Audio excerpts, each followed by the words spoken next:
정성산 TV를 애청해주고 계시는 모든 분들에게 진심으로 감사드립니다. 이번 시간에는 지금 커뮤니티 터졌으며 문재인 외 경호원 65명, 노무현 때문에 전라도 시인 정재학 작심 칼럼. 제가 공개 카톡이 한 8개 정도 있습니다. 적은 공개 카톡은 한 300명, 많은 공개 카톡은 한 1800명 정도 되는 이 공개 카톡이 있는데, 지금 전라도 시인 정재학 시인의 이 칼럼이 거의 다 올라와 있습니다. 이 소식은 그전에도 방송을 해드렸는데 이번에 다시 한번 방송을 해드리도록 하겠습니다.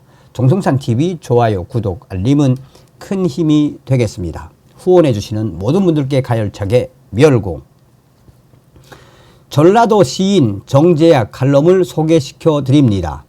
문재인 사조의 경호원이 왜 65명이나 필요한 것인가? 이 나라의 치안과 국방을, 경찰과 국군을 문재인은 믿지 못하겠다는 것인가? 마치 멕시코의 마약 왕, 악당의 소굴과 같은 닮은 꼴이 아닙니까? 얼마나 잘못을 저질렀으면 제 목숨 하나 지키겠다고 약 2개 중대의 경호 병력이 필요하다고 스스로 요구하는 것인가에 개보다 못한 자임을 스스로 밝히는 꼴 아닙니까? 문재인 나라 경제 망쳐놓고 국민 혈세로 평생 보신을 하겠다는 인간 말종의 철면피다운 발상입니다.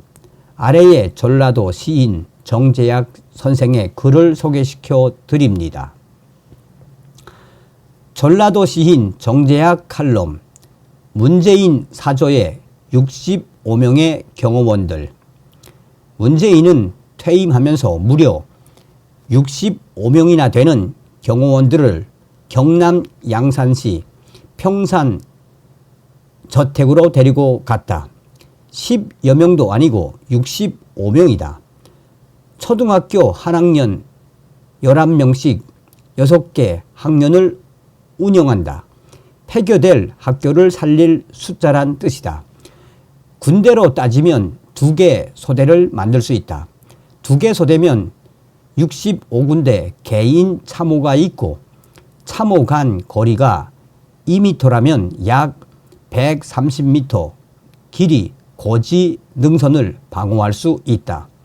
문재인 평산 저택을 방어한다면 집 주위를 60m로 잡을 때 방어선 2겹을 칠 수 있다. 적이 쳐들어온다면 대한민국 최정상 전투력을 지닌 대통령 경호실 요원들이 친 2겹 방어선을 뚫어야 한다는 이야기가 된다. 문제는 이 많은 경호원들이 왜 필요하느냐라는 점이다. 문재인은 무엇이 두려워서 65명이나 되는 경호원들을 데려갔을까? 평산 저택을 습격할 명시적은 없다. 북한이 간첩을 암살 목적으로 난파할 수는 있으나 문재인 정부 행위를 비추어 봤을 때 그럴 가능성은 없다. 우리 국민이 무서워서였을까? 문재인은 노무현, 최후를 곁에서 지켜본 사람이다. 죽음의 위문이 뒤따르고 유서 유물을 따질 때 컴퓨터에서 노무현 유서를 발견했다는 사람이 바로 문재인이다. 노무현 죽음에서 다시 사망 원인 관련 위문이 제기되자 노무현은 부검조차 없이 화장되었다. 그 화장을 주도한 사람이 권양숙 한 사람만은 아니다. 왜 죽었는지 따질 수 없도록 증거가 없어졌다. 그 과정을 가장 잘 아는 사람이 바로 문재인이었다. 대통령 재임 시 저지른 문재인 비리가 드러나고 국민 비판이 비등하면 문재인 신변이 위험할 수 있다. 그래서 평산 저택을 경호원으로 가득 채웠지 않았을까? 지금까지 밝혀진 문재인의 죄는 선업일 수 없다. 문재인은 박근혜 탄핵을 주도하였고 5년 동안 구치소에 가두었으며 전임 대통령으로서 받을 예우를 박탈한 인물이었다. 이명박도 마찬가지다. 전임 대통령 2명을 땅바닥에 패대기 친 업보는 문재인 책임이다. 여기에 더하여 원전 폐쇄로 생긴 막대한 손해로 한수원 적자는 약 20조 원에 이르렀다. 수출길은 막혔으며 대한민국 원자력 발전은 중단되었다. 우리는 원자력에 관한 한 국가 경쟁력을 잃어버린 셈이다. 김정숙 관봉권 옷값부터 대통령 1억이 동원 타지마할 여행 문제까지 문재인 부부가 문제가 한두 가지가 아니다.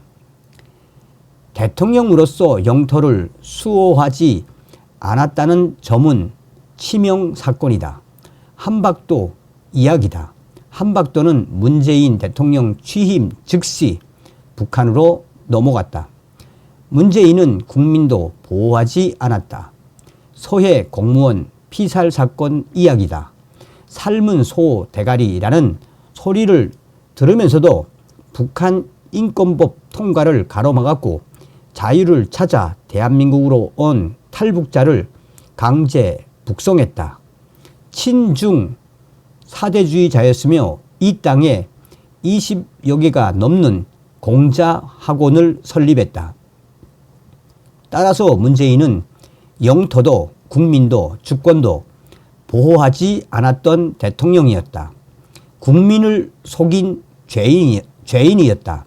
무려 125차례에 걸친 주택과 소득에 관한 통계 조작은 문재인이 국민을 우롱한 대표 사례이다. 대통령이 국민을 속였다는 점은 이해되지 않는다.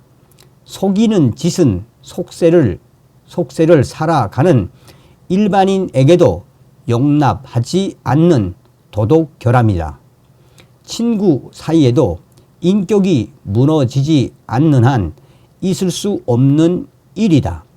문재인은 통계청장을 바꾸면서까지 서슴없이 속였다. 대통령이란 자가 국민을 속인 일은 저열한 범죄 행위이다. 대통령이란 자가 국민을 속인 일은 비열한 범죄 행위. 탄핵뿐만이 아니라 사형 수준 죄라고 해도 지나치지 않다. 국힘당은 이걸 왜 묻지 않는가? 위문부호를 놓고 다시 정리해 보자. 대통령이 국민을 속였다? 대통령이 영토를 지키지 않았다? 대통령이 국민을 보호하지 않았다? 대통령이 주권을 수호하지 않고 북한 지시대로 움직였다?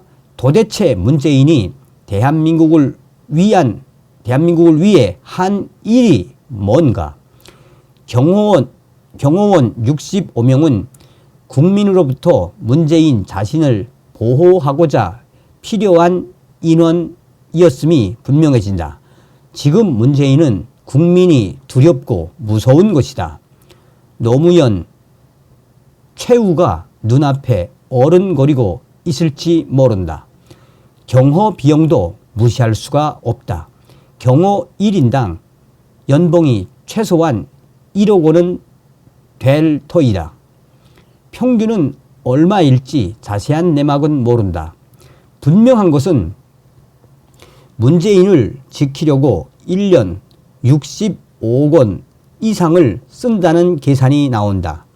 10년이면 650억이다. 여기에 문재인 본인 연금과 기타 혜택도 엄청나다. 생각해 보면 65명이 하루 3끼 먹는 쌀 양만 해도 한 쌀 양만 해도 나락 한가마니는 너끈하다.